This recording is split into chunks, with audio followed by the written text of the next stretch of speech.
So Aston Villa 0, Arsenal 1, 6 wins in the last 7. The minor blip after we went toe-to-toe with Liverpool for 45 minutes.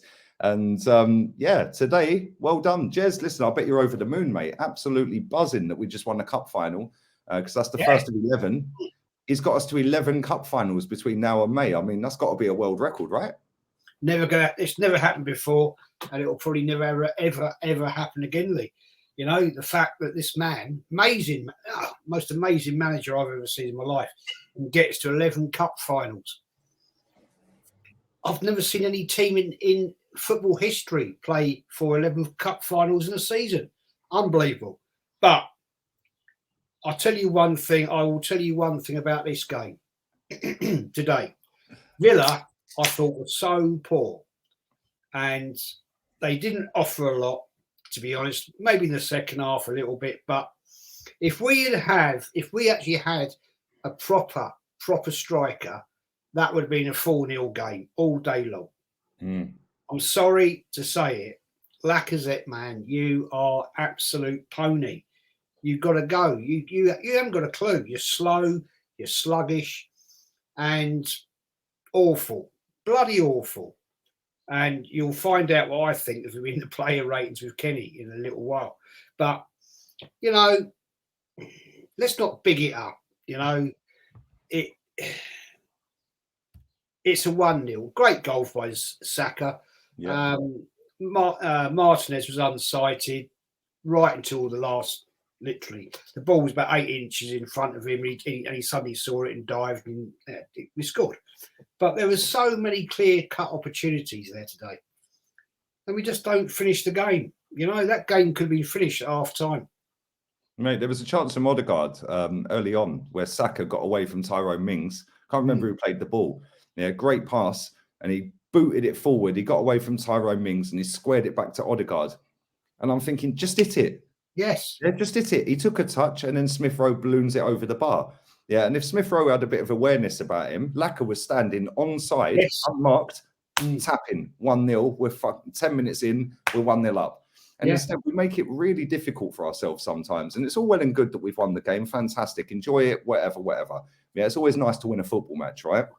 But at the same time, it's like, for me, and probably for you and Kenny and a few others that watch this as well, for me, it's like we're struggling at times against teams like Villa, and Villa are half decent. Leicester are half decent, yeah, right. But at times we struggle against these teams. How are we going to fare against the elite Bayern Munich's, Real Madrid's, Barca's, PSG's, Man City? Like, come on, like we're just going to be the whipping boys of that competition, which is why I don't want to be in it. I've been saying it for weeks, Lee. I've been saying it for weeks. All these kids and people that say, oh yeah, top four will be in Europe, this, that. Yeah, okay. And how far are we going to go? And I predict, unless we have massive injection of cash to buy top class players in the summer window, mate, we wouldn't even get out of the group because we were going unseeded. Yeah. So we could be up against God knows who. And you know, let's get it right. When Arsenal was in the Champions League, we were a seeded team. Are we not seeded now then? No, we won't be, because, you know, the only seeded teams that go in are the top two. You've got to win your league and come second. See, I thought we were still seeded, because of our coefficient, because of Europa and stuff like that. I thought we'd... No, I don't think you're fine. We are. I might be talking. Well, put it this way: even if we are or we're not, we're still going to have one of the big boys in our group. Absolutely. Yeah, and then we're going to have a team that's like an Atalanta or a Leipzig or something like, or a Dortmund or something in our group as well, which are not the big boys, but the next run down. So we're going to have two very tough teams. I mean, if you look at Manchester United's group, they had two tough teams in their league. Yeah, they had PSG and Atalanta. Yeah, and they managed to get out the group. Yeah, and Atalanta are doing well in Europa League now. But if we're in a group with PSG and Atalanta, for example, and then one whipping boy, we're going to end up in Europa League. Yeah, and can you imagine? Oh my days! Could you? And this is the thing that for us, we can see forward. We've seen the whole rinse and repeat Champions League story. Yeah, right.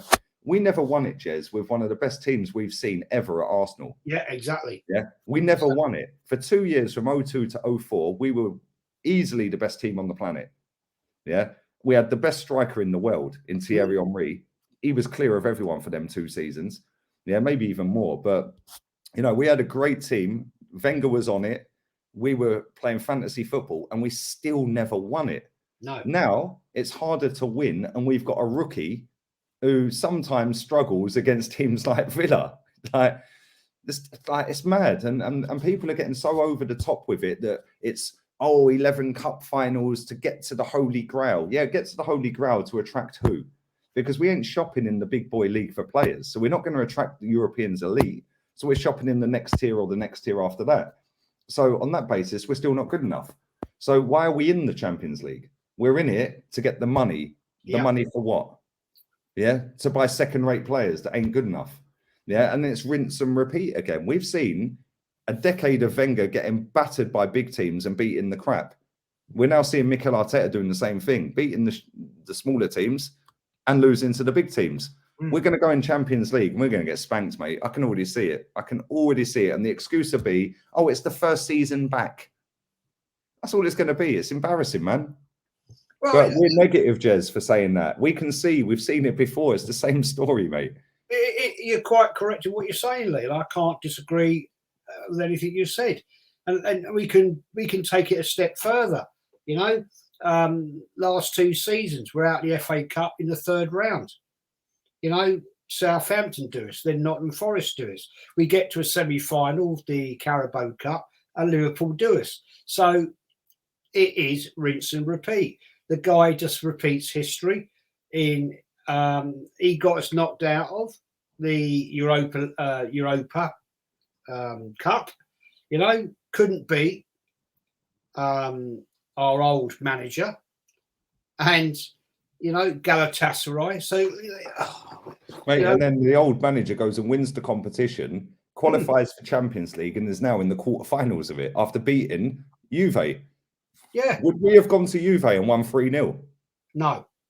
There you go. And he's got a squad that's worth less than ours, with players like Coquelin and Capu and Moreno and Albiol, yeah, and Pereiro. They're all in their 50s. Yeah, and we're doomed in the Champions League, mate. I'm telling you. Yeah, and we're going to be the whipping boys, sadly. And unless we go out there this summer and replace the manager, whether he gets top 4 or not, replace him for an elite manager, because I do think there'll be a few available. I think Conte may leave Tottenham. Tuchel may even leave Chelsea, depending on what owners come in. You know, so there is going to be elite managers out there. And unless we do that and then go and invest 150, 200 mil into this squad, we're getting battered with this manager, mate. Yeah, we are getting battered. We'll have some good results. We'll get a draw away to Madrid or something like that. But then in the return leg, we're getting done 6-0. Can you imagine Mbappe and Neymar and fucking Messi up against this lot? Like, come on. The thing is, Lee, as you quite rightly say, if Arteta qualifies for the Champions League, he's going nowhere. And they will offer him another contract. You know it. You know it because it's Arteta. It's qualified for the Champions League. Big money comes in, big money from TV. You know, it's DAZN you watch. I think they're buying BT Sport. I believe I'm led to believe that. Yeah, they are. Yeah. So they're going to be streaming all the European games. So big money from that, and the Cronkays are probably didn't know we played today. But you know, the fact of the matter is, all the time we're driving big money into this franchise, then they're happy. So why would they want to get rid of Arteta? All right, fans have been sat all over their Twitter accounts this week, right, saying, "Oh, we've got the Cronkies, we haven't got an Abramovich."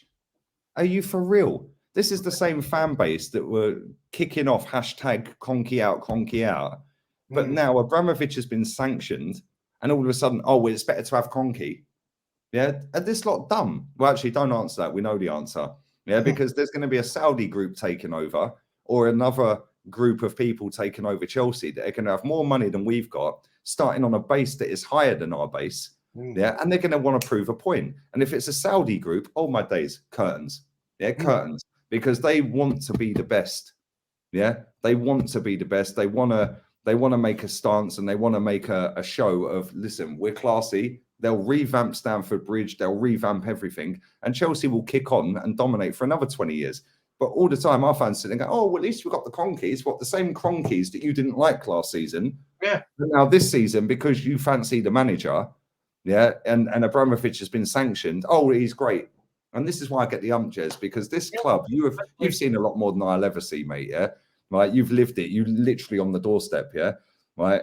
You've seen this club go from being a classy, traditional family club, yeah, into being a winning club, yeah, under George Graham, into being a winning with style club under Wenger for a short period, 8 years, 9 years, into selling its soul to move to a stadium, to open it up to a global fan base, which is cool because it gets you bigger and better players. I accept that.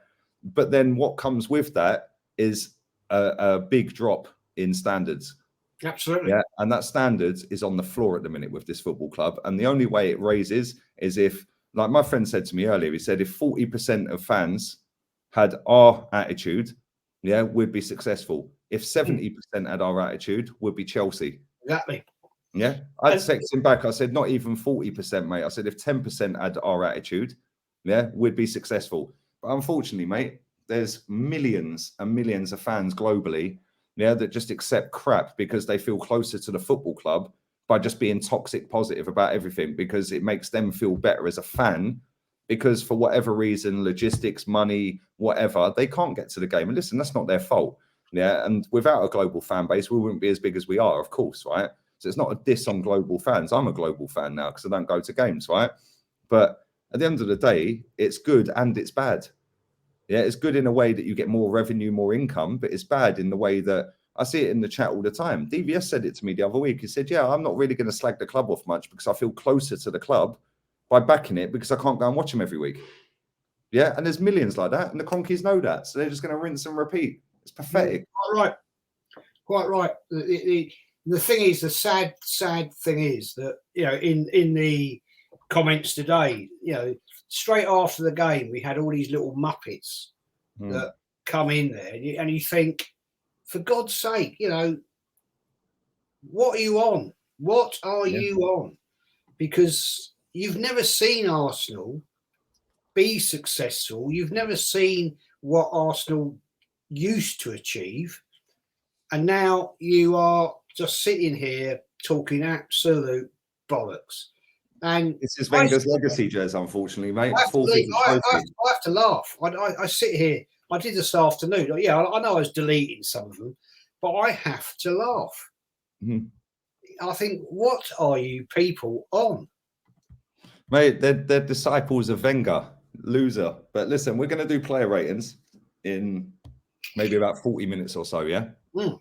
And no worries. Yeah, and anyone who wants to cry about the player ratings, instead of crying like you do every week, just put your player ratings in. I say it every week. But listen, Jez, appreciate it, man. And we're out of here. I'll take her out.